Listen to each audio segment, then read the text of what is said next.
আসসালামু আলাইকুম। আশা করছি আপনারা সবাই ভালো আছেন। আমরাও আল্লাহ তাআলার অশেষ রহমতে আলহামদুলিল্লাহ ভালো আছি। আপনারা তো জানেন আমি বর্তমানে আমার শ্বশুরবাড়িতে আছি, গ্রামের বাড়িতে আর কি।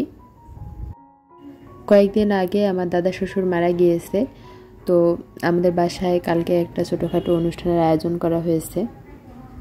এটাকে কুলখানি বলে বা আমাদের উত্তরবঙ্গের ভাষায় ফতেয়া বলে। প্রাচীনকাল থেকেই এই অনুষ্ঠানগুলো আমাদের সমাজে পালন করা হয়। তারই ধারাবাহিকতায় গতকালকে আমাদের বাসায় একটা অনুষ্ঠানের আয়োজন করা হয়েছে। তো আজকে বিকেলবেলা থেকেই অনুষ্ঠানের পূর্ব প্রস্তুতি শুরু হয়ে গিয়েছে। আপনাদের ভাইয়া বাজারে গেল, অল্প কিছু জিনিস কেনাকাটার বাকি ছিল সেগুলো নিয়ে আসার জন্য। এই যে বাঁশের বেড়াটা দেখা যাচ্ছে, ওখানেই দাদাকে কবর দেওয়া হয়েছে আমাদের বাড়ির সামনেই। আর উঠানে প্যান্ডেল করা হচ্ছে, কালকে লোকজন আসবে, খাওয়া দাওয়া করবে সেজন্য। আজকে দুপুর থেকেই প্যান্ডেল সাজানো শুরু হয়ে গিয়েছে। অর্ধেক কাজ মোটামুটি কমপ্লিট, আরও অনেক কাজ বাকি আছে। মোটামুটি 500 মানুষকে ইনভাইট করা হয়েছে, আমাদের গ্রামবাসী, তারপর আত্মীয় স্বজন সবাইকেই। এখানে কাঁচা কাঁঠাল কাটা হচ্ছে, সিদ্ধ করবে সেজন্য। আমাদের উত্তরবঙ্গে আমরা কাঁচা কাঁঠাল লবণ, ঝাল, হলুদ, বিভিন্ন মশলা দিয়ে সিদ্ধ করে খাই, খেতে ভালোই লাগে। আর কালকে অনুষ্ঠানে যে চালের ভাত রান্না করা হবে সেই চালগুলো একটু চেলে ঝেড়ে রাখা হচ্ছে, যাতে ভাঙা চালটা নিচে পড়ে যায় আর কোনো ময়লা থাকলে সেগুলো বের হয়ে যায়। বাজার থেকে মুরগি নিয়ে আসলো রাতে রান্নার জন্য। আর আমার শাশুড়ি এখানে মাছ রান্না করছে।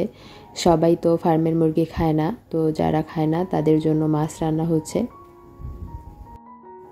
বাড়িতে এখন অনেক মানুষজন, সবার জন্য আলাদা আলাদা রান্না করা হয়, কারণ সবাই তো আর একরকম খাবার খায় না। এখানে রান্নাবান্নার জন্য আদা রসুন পেঁয়াজ সব কিছু রেডি করা হচ্ছে।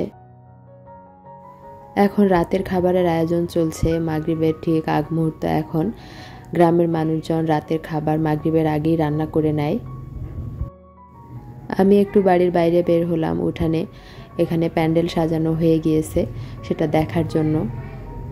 এখনও পর্যন্ত যারা আমার সাথে আছেন, আমার ভিডিওটি দেখছেন, আমি কিন্তু আশা করতেই পারি আমার ভিডিওটি আপনাদের একটু হলেও ভালো লেগেছে।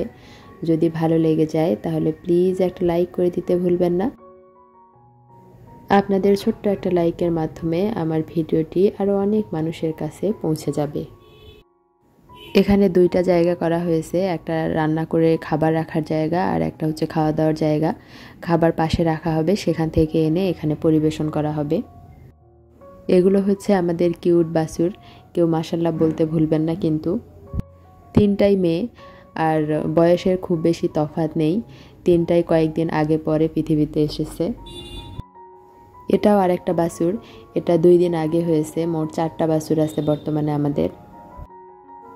আর এগুলো আমার শাশুড়ির হাঁস। এখান থেকে একটা হাঁস আমি জবাই করে ঢাকায় নিয়ে যাব। প্রতিবার আসলেই আমি হাঁস নিয়ে যাই, আপনাদের সঙ্গে তো শেয়ার করি, আপনারা তো জানেন। মাশাল্লাহ আমার শাশুড়ির অনেক হাঁস হয়। এখন সন্ধ্যাবেলা, তাই বাড়িতে হাঁস, মুরগি, গরু, ছাগল সব কিছুই চলে এসেছে। যার যার ঘরে এখন উঠে যাবে এগুলো।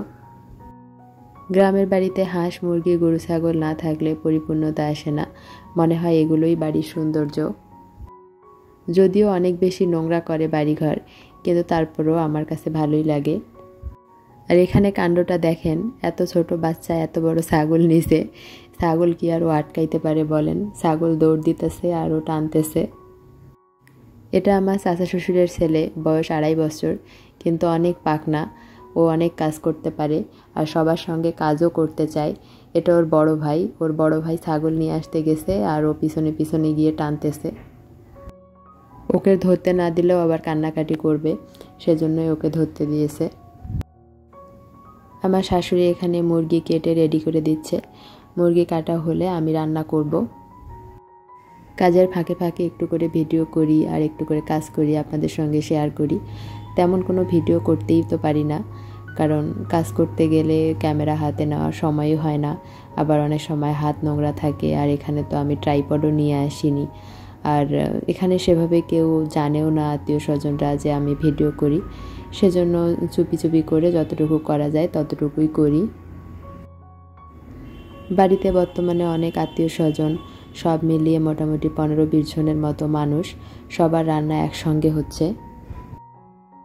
এই বেগুনগুলো এখনই ক্ষেত থেকে নিয়ে আসলো আমাদের এক রিলেটিভ। বাড়িতে যেহেতু আত্মীয় স্বজন বেশি, তাই খাবার দাবারও বেশি লাগছে, তাই অনেকেই অনেক রকম সবজিও নিয়ে আসছে। এই কদম ফুলটা আপনাদের ভাইয়া আমার জন্য নিয়ে এসেছে, তাই হাতে নিয়ে দেখছিলাম, ভাবলাম যে আপনাদেরকেও একটু দেখাই। আপনাদের ভাইয়া খুব কেয়ারিং হাজব্যান্ড, এত কাজ, বাড়ি ভর্তি লোকজন, তারপরেও কিন্তু আমার টেক কেয়ার করতে একটুও ভোলে না।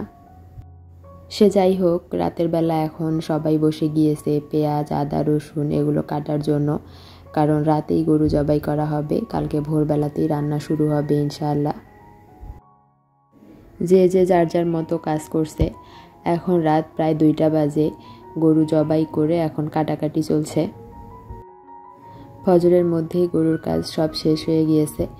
তারপর সকালে খুব ভোরে উঠে আমরা আদা রসুনগুলো ব্লেন্ড করে দিচ্ছি, এখন রান্না শুরু করা হবে। বাবুর্চিরাই রান্না করবে, আমরা শুধু মশলাগুলো সব রেডি করে দেব। প্রথমে সকালে খিচুড়ি রান্না করা হবে বাড়ির সকলের জন্য, যেহেতু বাড়িতে এখন অনেক লোকজন আছে, আবার যারা রান্না বান্না করছে, গরুর কাজ করছে তারাও আছে, তো সবাই মিলে সকালে খিচুড়ি রান্না করে খাওয়া হবে। তারপর দুপুরে শুরু হবে অনুষ্ঠানের খাওয়া দাওয়া। জুম্মার নামাজের পর অনুষ্ঠানের খাওয়ার জন্য লোকজনকে আসতে বলা হয়েছে। এখানে রান্নার জন্য কাঁচামরিচ কেটে দিচ্ছে, আর ওই যে দূরে রান্না হচ্ছে।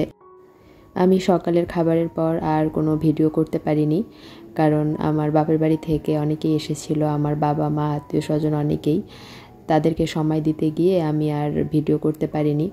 আর আমার ভিডিও করার বিষয়টা আসলে কেউ জানে না, সেজন্য আমি সবার সামনে ভিডিও করতে ইতস্ত বোধ করি। আজকের মতো এখানেই বিদায় নিচ্ছি, দেখা হবে আবারও নতুন কোনো ভিডিওতে ইনশাআল্লাহ। সেই পর্যন্ত আপনারা সবাই ভালো থাকবেন, আমাদের জন্য দোয়া করবেন। আল্লাহ হাফেজ, আসসালামু আলাইকুম।